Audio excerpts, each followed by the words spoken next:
هلو جايز، بزاف ديال الناس باغيين يعرفوا كيفاش يزيدوا من الجمال ديالهم ويحسنوا اللوك ديالهم. ولا قلت لك بلي في الدقائق الجايين غادي نوريك كيفاش وجهك كيولي زوين، شعرك، البشره ديالك وحتى الفورما، وزيد ما عليك غير تطبق وتصبر. ليتس جو. الجمال جمال الوجه، وربي سبحانه خلقنا كلنا متميزين. ولا كان عندك مشكل في وجهك وكتبان خايب، راه السبب هو انت والافعال ديالك. وبحكم الوجه اهم حاجه، فاجي تعرف كيفاش تتحول من هكا لهكا. دير الميوينغ. بحكم بزاف ديال الاغلاط اللي كدير، عضلات الدقه عندك سخفانين والجولاين ما كاينش. الحل هو الميوينغ، واللي هو غادي تبدل وضعيه اللسان من التحت للفوق. ما فهمتيش ياك؟ انت دير راسك غادي تبلع هلسانك طلع للفوق، ويبقى هكاك وداوم على هذه الوضعيه هذه وغادي تشوف نتائج.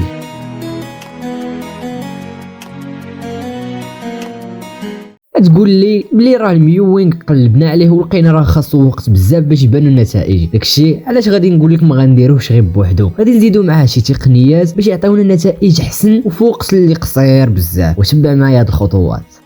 اول حاجه تنفس من نيفك وماشي من فمك. انا متاكد 100% في حياتك كامله عمرك فكرتي باللي التنفس من الفم ولا من الانف عنده شي دور. فالتنفس واحد العاده اللي بلا بها ما غاديش نقدروا نعيشوا. ولكن واش عمرك تسائلتي واش البلاصه ديال التنفس كتلعب دور في شكل ديال الوجه ديالك؟ والجواب هو فإلا بقيتي كتنفس من الفم ديالك، العضلات كيترخاو وكيرجعوا للور، وبحركه وحده غتبدل هادشي كامل، واللي هي غادي تنفس من النيف. وغتولي تشوف الجولاين ووجهك غادي يبدا يزيان وغادي يبدا يتقاد. ولا ما تيقتينيش فسير قلب. راه الغرب ولاو بالليل ملي كيبغيو ينعسوا كيسدوا فمهم بالسكوتش غير باش ما يتنفسوش منه ويبقاو يتنفسوا من نيفهم. بالنسبه للاكل وكيفاش يقدر يصاوب لك وجهك، فاولا كل الخضره مزيان اللي كتحتاج الماء باش عضلات الفك يتخدموا، وحاول تمضغ من الجهه اليسريه وحتى اليمنيه ماشي غير من جهه وحده. وهكا غادي نكونوا درنا 3 ديال الخطوات اللي كيخدموا عضلات الوجه واللي غادي يبينوك زوين اكثر ووسيم. وهادشي كامل بزيرو درهم، ما غتخسر حتى درهم.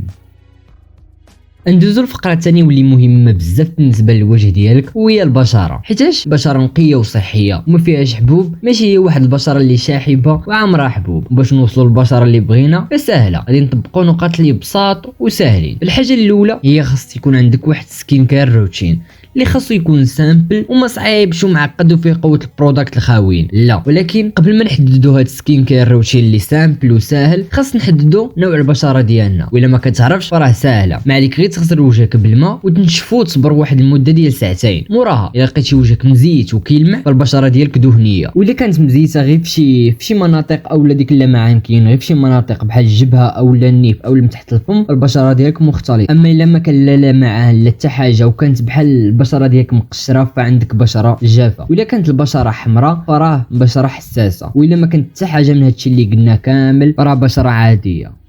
فملي غادي تحدد النوع ديال البشره ديالك اتقصد شي بارافارماسي وغادي تقول ليه النوع ديال البشره ديالك وتسول على شي غسول وشي مرطب اللي غادي يناسبهم. وكيف ما قلنا في الاول، الروتين خاصو يكون عادي. فيق صباح غسل وجهك بديك الغسول ودير مرطب وشي سيروم اللي خاصو يكون مزيان باش تعزز النضاره ديال البشره ديالك. وبالليل عاود نفس الحاجه. وما بغيتكش دير هذا الروتين على اساس انك خاصك تزيان اولا تبيض، لا. هذا الروتين باش تحقق النظافه الشخصيه كانسان اللي خاصو يكون نقي ديال بصح. وزيد عليها تحمي راسك والبشره ديالك من بزاف ديال الامراض. اما بالنسبه للناس اللي كيعانيو من الحبوب، فرد البال الماكله اللي كتاكل. حيت اي انسان كاينه شي ماكله اللي كدير له الحبوب اولا كدير له شي مشاكل في البشره ديالو، بحال مثلا الزريعه اولا الفرماج اولا البيض. المهم كل واحد وشنو كيدير له، فحاول انك تنقص من هذه الماكله اولا تبعد عليها في مره. اما الا كانوا الحبوب كثارين وما كيبغيوش يمشيو، فجرب هذه اللعيبه هذه اللي باينه هنايا في التصويره، وضروري غادي تحيدوا لك الحبوب من وجهك. وغادي تنفع حتى الدراري اولا البنات اللي كيجيبوهم حبوب مره فدير غير نقطه في ديك البلاصه اللي فيها حبوبه وغادي تمشي لك مع الوقت.